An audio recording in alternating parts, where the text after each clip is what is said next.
No Brasil, os acidentes representam a principal causa de morte entre crianças e adolescentes de 1 a 14 anos de idade, provocando cerca de 13 óbitos por dia e sendo responsáveis pela hospitalização de 120 mil jovens. Esses dados são ainda mais impactantes ao sabermos que mais de 90% desses eventos poderiam ter sido evitados com medidas simples de prevenção.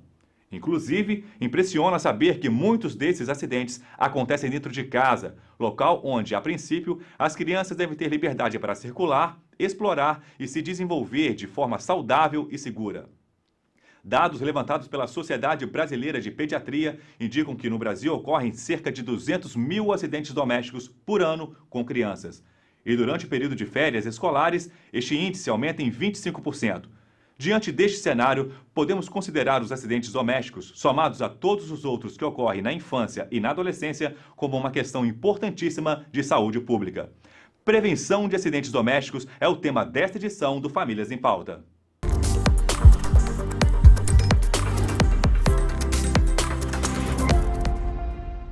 Olá pessoal, vamos conhecer os convidados desta edição. Participando conosco, as integrantes do Departamento Científico de Segurança da Sociedade Brasileira de Pediatria. Doutora Adriana Rocha Brito, seja bem-vinda. Olá a todos, muito obrigada pelo convite, é um prazer estar aqui. Obrigado, doutora Adriana. Também conosco a doutora Sara Saul. Obrigado por estar aqui conosco, doutora Sara. Olá, muito obrigada também pelo convite. Obrigado, doutora Tânia. Também a doutora Tânia Zamataro. Obrigado por aceitar o convite, doutora Tânia. Olá, pessoal. Muito prazer estar aqui com vocês hoje. Obrigado. Bom, começando a primeira rodada de perguntas com a doutora Adriana. Doutora Adriana, 3 a cada 10 vítimas de queimaduras no Brasil é criança. Dados do Ministério da Saúde apontam que nos 4 primeiros meses de 2021, 6.409 crianças e adolescentes com menos de 15 anos foram hospitalizados no Sistema Único de Saúde, o SUS, por esse motivo. Quais os tipos mais comuns de queimaduras em crianças e como que os pais podem prevenir esse tipo de acidente? Bem, a maioria dos acidentes é prevenível. E é fundamental a tomada de providências antes que os fatos aconteçam. Então, a melhor maneira de se assegurar um ambiente seguro é a conscientização daqueles que cuidam de crianças. E a importância da prevenção de lesões por queimaduras, especificamente, não se apoia somente na frequência com que elas ocorrem, mas principalmente porque provocam dor e possibilidade de deixar sequelas estéticas, funcionais e na dimensão mental, além do risco de morte. Bem, as queimaduras são divididas em térmicas, químicas e elétricas, e as térmicas são as mais frequentes, e que têm as seguintes formas de lesão: o escaldamento provocado por líquidos superaquecidos, e que é a principal causa em menores de 5 anos, as causadas pelo contato com fogo e com a chama, aquelas pelo contato com objetos quentes e as causadas pela exposição aos raios solares. A prevenção das queimaduras térmicas se dá da seguinte forma: não segurar nem manusear líquidos quentes com criança no colo e também não deixar vasilhas com líquidos quentes próximos a crianças. Os materiais quentes devem ser colocados no centro da mesa, longe das crianças, e não devem ser usadas toalhas que ultrapassem o contorno da mesa para evitar que elas possam ser puxadas pelas crianças. Na preparação do banho, colocar sempre primeiro água fria e depois água quente e testar a temperatura da água com antebraço ou com um termômetro antes de colocar um bebê na água. Deve-se guardar velas, fósforos, substâncias inflamáveis, protegidos do alcance de crianças. Não se deve permitir que crianças brinquem com o fogo e tampouco se aproximem de botijões de gás, lareiras, fogueiras, fogos de artifícios. Cigarros são proibidos no ambiente onde a criança está. E seu uso, obviamente, é desaconselhável mesmo distante dos filhos. Não se deve permitir a entrada de uma criança desacompanhada na cozinha até a idade escolar e recomendamos que sejam colocadas barreiras físicas, por exemplo, os portões de segurança que bloqueiam a passagem para a cozinha. cozinhar os alimentos na boca de trás do fogão e com os cabos da panela voltados para trás. E de passar roupa fora do alcance de crianças. Nunca deixar um ferro esfriando no chão. Certo. Obrigado, doutora Tânia, pelas orientações. Eu pergunto agora para a doutora Sara. Doutora Sara, cerca de 90% dos acidentes, eles têm causas evitáveis. Os brinquedos podem ser um dos agentes causadores de acidentes? E o que os pais precisam observar na hora de escolher o brinquedo para o filho? Sim, se forem brinquedos perigosos ou usados de maneira inadequada, podem levar a lesões, desde arranhões até lesões mais sérias. Então, eu vou dar algumas dicas na hora da escolha dos brinquedos. No momento da compra, é muito importante ter em mente, além da idade, o grau de desenvolvimento da criança. É muito importante ler o rótulo, as orientações, para usar de maneira correta. É bom evitar brinquedos com correntes, tiras, cordas com mais de 15 centímetros que podem causar estrangulamento. Crianças menores de 3 anos devem evitar componentes com peças pequenas ou que soltem. Aqui eu ressalto a questão das baterias e pilhas, que é muito perigoso porque tem conteúdos corrosivos. Então, é bom evitar brinquedos que atiram peças pelo ar, pelo risco de ferimento nos olhos. Aqueles kits de química, né? Eles só devem ser indicados para crianças maiores de 12 anos, pelo risco de incêndio, intoxicações. Brinquedos muito barulhentos devem ser evitados para preservar a audição. E uma coisa que é muito importante, os brinquedos eles precisam ter a certificação do Inmetro. Então, é bom evitar a compra de brinquedos de má procedência ou que não tenham essa certificação. Aqui eu queria também ressaltar que sempre que for presentear uma criança com patins, patinetes, bicicletas, é preciso também oferecer junto os equipamentos de segurança, os capacetes, joelheira, cotoveleira. Certo. Obrigado, doutora. Eu falo agora com a doutora Tânia. Doutora Tânia, uma das principais causas de morte de crianças no Brasil, segundo o levantamento da própria Sociedade Brasileira de Salvamento Aquático, Sobrasa, com dados do SUS, são ocorridas por afogamento. Os afogamentos ocorrem somente em piscinas ou há outras formas desse acidente acontecer, doutora? Pois é.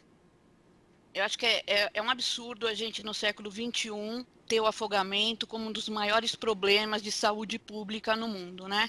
E no mundo sim. Só para vocês terem uma ideia, a OMS coloca para a gente que aproximadamente é um problema de saúde pública que mata a gente jovem, e temos mais ou menos quase 500 crianças morrem por dia no mundo afogadas, né?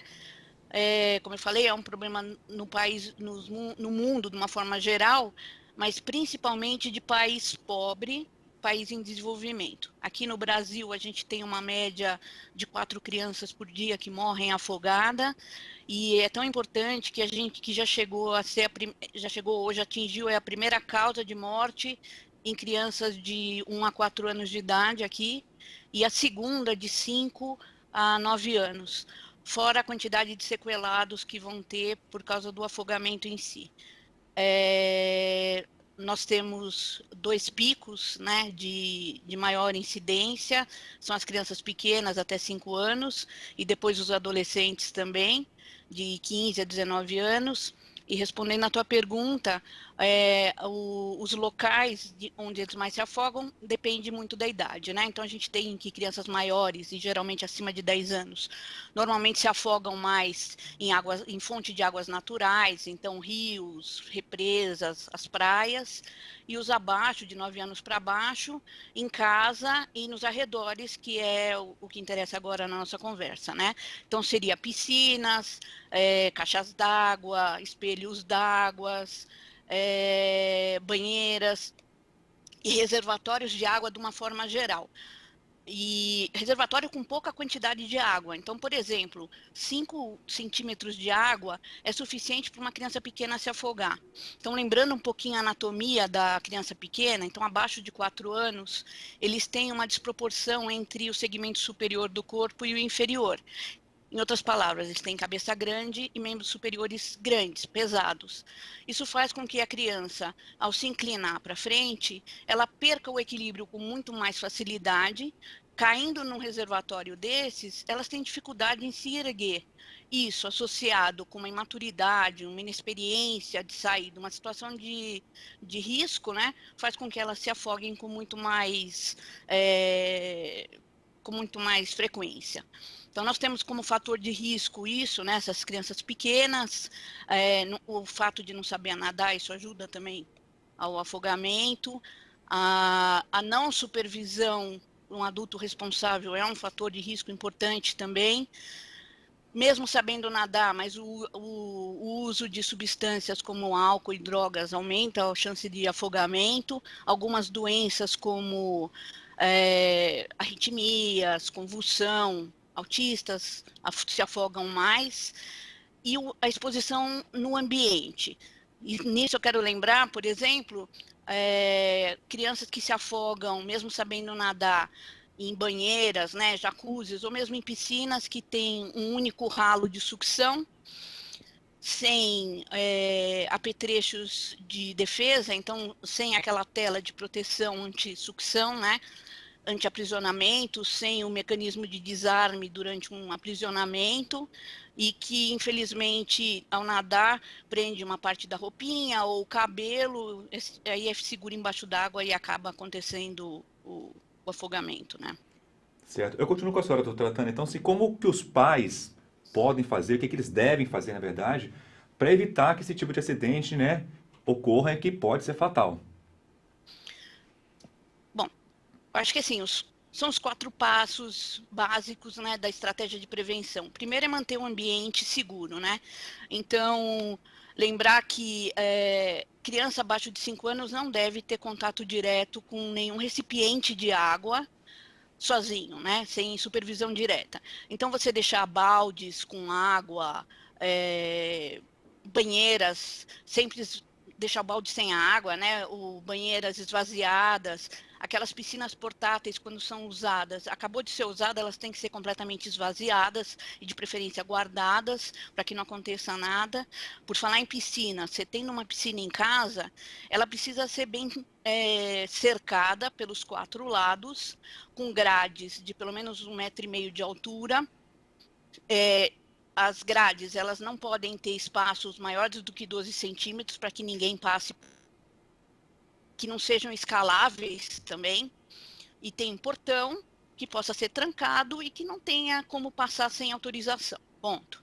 Lembrando disso, a gente aqui no Brasil usa muito aquelas lonas, né, que põe por cima da piscina, que aguenta o peso das crianças, etc. Algumas vezes se usa aquelas redes também, mas, assim, elas não são validadas. Então, teoricamente, elas não deveriam ser utilizadas no local, ao invés desse tipo de cerca em volta da piscina como proteção, tá bom? Então, fora esse negócio dos locais em si, lembrar que para usar dispositivo de flutuação, muito cuidado com essas boias que se usam. Dispositivo de flutuação é tipo colete salva-vidas, e mesmo no uso de colete salva-vidas não é para deixar a criança nem um segundo sozinha na água, em nenhum ambiente, com o colete. Sobre aulas de natação, é importante que todo mundo saiba nadar, e nós recomendamos que as crianças aprendam a nadar a partir dos 4 anos de idade. Já tem dados que mostram que a partir de 1 ano elas têm capacidade de aprender algumas habilidades na água, mas para que não ocorra o afogamento em si, mais do que habilidade, ela precisa ter o que a gente chama de competência, ou seja, ela precisa aprender a perceber quais são os perigos e evitá-los, e isso precisa ter um pouco mais de maturidade. Então, isso, mais aquela história da anatomia que eu falei para vocês, a gente espera que tenha pelo menos 4 anos para começar a aprender a nadar e que seja uma coisa mais segura, né? E lembrar que não só aprender a nadar, mas que durante essas aulas que sejam ministradas por professores qualificados, além de tudo, eles aprendam o que é uma piscina, que é super legal, é bacana, tudo, mas que deve ser que devem brincar de forma adequada. Então, muito cuidado com essas brincadeiras de empurrar na piscina, daquelas de ficar dando caldo, são coisas perigosas, né? Aquelas brincadeiras de hiperventilação que podem levar ao afogamento também. Não só crianças devem aprender a nadar, mas as pessoas que tomam conta dessas crianças também têm que saber nadar. E, por fim, importante seria que todo mundo soubesse os métodos de RCP. No afogamento em particular, saber reconhecer o afogado, saber chamar por ajuda e retirá-lo da água sem que tenha mais riscos para quem está fazendo tudo isso e iniciar as manobras de forma mais eficaz. Isso tudo seria super importante que todo mundo soubesse. Então, fora essas 4 coisas que todo mundo deveria saber, eu só queria lembrar de coisas que não se deve fazer. Então, lembrar, não deixe uma criança sozinha nunca numa banheira ou numa piscina, nem por um segundo. Não deixe coisas atrativas perto de fonte de água, porque a criança vai atrás e ela pode cair numa fonte de água. Muito cuidado com objetos de moda que não tenham sido validados do ponto de vista de segurança. Nisso, por exemplo, eu estou lembrando recentemente daquela cauda esqueci A cauda de sereia? de sereia que apareceu Isso. exatamente, que Uhum. teve um boom de vendas, foi um negócio absurdo, e também teve um boom de afogamentos, porque as meninas, coitadas, compraram, né? Mas nadar com aquilo era uma coisa muito difícil, teve muito afogamento, então a gente recomenda que não se use, os pais não devem deixar usar sem que tenha uma certificação que aquilo é seguro ou não, né? E principalmente que os pais saibam onde as crianças vão estar. Então, por exemplo, você está vou deixar minha criança nadar no prédio. É uma área coletiva que eu saiba como é a piscina, se ela tem esses mecanismos anti-sucção, né, para que não aconteça nada, se é coletivo, de preferência que eu peça que tenha um salva-vidas no local, entendeu? E sempre, criança nunca deve nadar sozinha, ninguém deveria nadar sozinho, né, mas criança nunca nadar sozinha, menores de 5 anos, que tenha o que a gente chama de supervisão por toque, ou seja, aqueles que menores de 5 anos, ou aqueles também que são maiores, mas não sabem nadar, tem que ter um adulto que saiba nadar a distância de um braço dentro da água, para qualquer eventualidade, e um adulto, de qualquer forma, sempre supervisionando. Certo. Eu pergunto novamente agora à doutora Sara. De acordo com os dados do DataSUS, a queda é o acidente que lidera o ranking dos mais comuns dentro de casa envolvendo crianças. E um desses riscos são as janelas sem proteção. O que é preciso observar nesse item de segurança e o que os pais, por mais que a janela tenha a rede de proteção, devem fazer para evitar que o filho chegue até essa janela? Bem, as redes de proteção, elas devem ser instaladas em todas as janelas. Os pais devem procurar empresas sérias que seguem as normas de segurança da ABNT e Inmetro. E é importante atentar ao tempo de vida útil da rede, que é de 3 anos. As redes de polietileno são aquelas que são mais seguras, elas atendem melhor aos padrões de segurança. E a malha, ela tem que ser de 5 por 5 centímetros. As crianças, elas são muito curiosas. E para evitar que elas cheguem até a janela, é muito importante afastar qualquer móvel, objeto que possa ser escalado, como, por exemplo, camas, armários, brinquedos, caixas. E a supervisão de um adulto, ela é fundamental. Uma outra coisa que é muito importante é ensinar para a criança, desde cedo, as regras de segurança. Certo. Doutora, obrigado aí pela resposta. Para finalizar, agora eu faço a última pergunta à doutora Adriana. Além da queimadura com fogo e água quente, existem também as queimaduras químicas, que são ocasionadas por produtos em contato com os olhos ou a boca. Eu queria que a senhora citasse alguns produtos que causam esse tipo de queimadura e o que os pais devem fazer para prevenir também esse tipo de acidente. Bem, as queimaduras químicas, elas são provocadas pelo contato com substâncias químicas, como produtos de limpeza, soda cáustica, baterias, pilhas. E eu preciso mencionar ainda que, devido à pandemia, a Anvisa revogou provisoriamente a resolução que restringia o acesso ao álcool a 70%, liberando a sua comercialização. E desde então há vários relatos, né, de acidentes relacionados ao álcool. E cabe lembrar que é um produto altamente inflamável, tanto na sua versão líquida quanto em gel, que deve ficar afastado do fogo e do calor. E têm sido noticiadas também queimaduras pelo contato direto do álcool em gel com os olhos, que pode produzir desde irritação até lesões mais extensas de córnea. Alguns acidentes têm ocorrido nos estabelecimentos comerciais a partir do uso do tótem de álcool em gel, que, dependendo da altura da criança, o jato de álcool pode esguichar diretamente no rosto e nos olhos quando o pedal é acionado. E para a prevenção das queimaduras químicas, os produtos tóxicos devem ser trancados em local seguro e mantidos fora do alcance.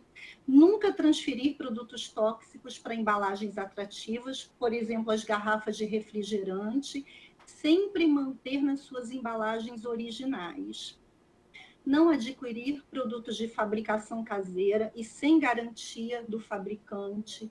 Nunca deixar ao alcance de crianças pilhas e baterias, e a Sara já adiantou as orientações em relação aos brinquedos. Não tenha em casa álcool acima de 45%, supervisione o uso do álcool em gel por crianças e muito cuidado com os totens de álcool em gel nos ambientes frequentados por crianças. Os pais devem ficar atentos. E já finalizando, eu não posso deixar de chamar a atenção para a necessidade dos responsáveis supervisionarem o uso da internet pelos filhos, devido aos inúmeros riscos que podem culminar em acidentes gravíssimos.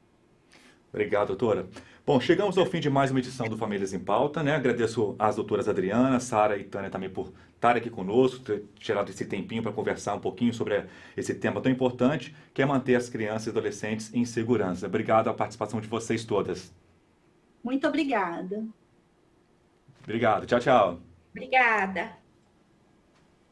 E a informação não para por aqui. Você pode ler mais sobre esse tema no site Pediatria para Famílias. Essa é uma iniciativa da Sociedade Brasileira de Pediatria para proporcionar conteúdos científicos e de qualidade com linguagem acessível aos pais, cuidadores, educadores e todo o núcleo de apoio das crianças e adolescentes. Para ler mais sobre esses conteúdos, acesse esse endereço que aparece aí no seu vídeo. E se restarem dúvidas sobre o tema de hoje ou se quiser sugerir uma pauta, mande um e-mail para nós. famíliasempauta@sbp.com.br. Repetindo, famíliasempauta@sbp.com.br. E a você que nos assiste, nos ajude a fazer o programa Famílias em Pauta chegar ao maior número possível de pais ou cuidadores. Compartilhe nossos programas para a sua rede de contatos. Nos vemos em nossa próxima edição. Até lá!